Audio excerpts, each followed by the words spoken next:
La notion de handicap rare, ainsi que sa définition, part du constat que les personnes en situation de handicap rare sont peu visibles et donc difficilement identifiables. Les personnes que nous accompagnons ont également des profils très hétérogènes. L'une des principales missions de l'équipe Relais est de repérer et d'évaluer les besoins spécifiques de ces personnes, afin de les accompagner vers des solutions adaptées.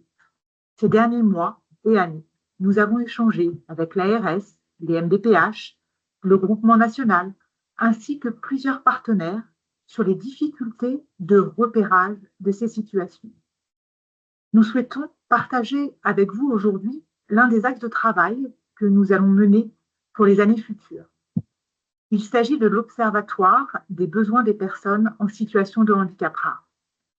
L'Observatoire a deux dimensions, celle de faire connaître l'équipe Relais sur le territoire de l'Île-de-France pour permettre le recensement des personnes en situation de handicap rare, quels que soient les différents types de déficiences, mais également de pouvoir collecter les données concernant leurs besoins spécifiques.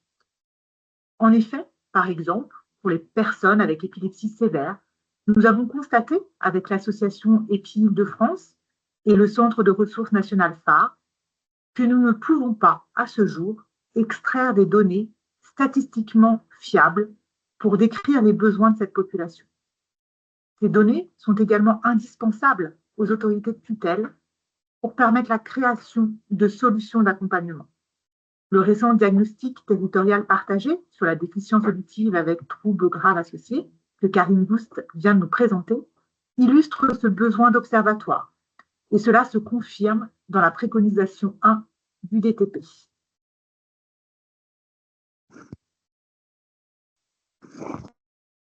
Donc, pour ce faire, le RHR Île-de-France a retravaillé sa fiche premier contact, donc qui est notre formulaire de saisine, pour que, dès réception de la demande, nous puissions récolter des informations à renseigner dans notre logiciel métier. Dans cette fiche premier contact reprend les items directement complétables du logiciel. En effet, le groupement national ainsi que l'éditeur ont fait évoluer les différents champs pour y intégrer des items plus précis, comme par exemple les différents accompagnements de la personne, son parcours scolaire et professionnel, ses modes et ses moyens de communication, ainsi que les informations administratives la concernant.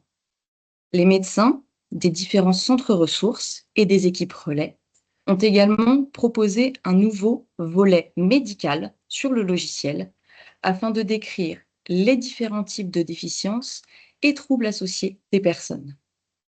Grâce à ces évolutions, nous sommes toujours dans une logique de meilleure compréhension des besoins. Cette fiche permet également aux personnes et aux familles qui la complètent de se faire connaître de l'ERHR sans avoir, à ce jour, d'attente plus précise. Il suffit juste de cocher la case « À ce jour, je souhaite uniquement être recensé dans la base de données ».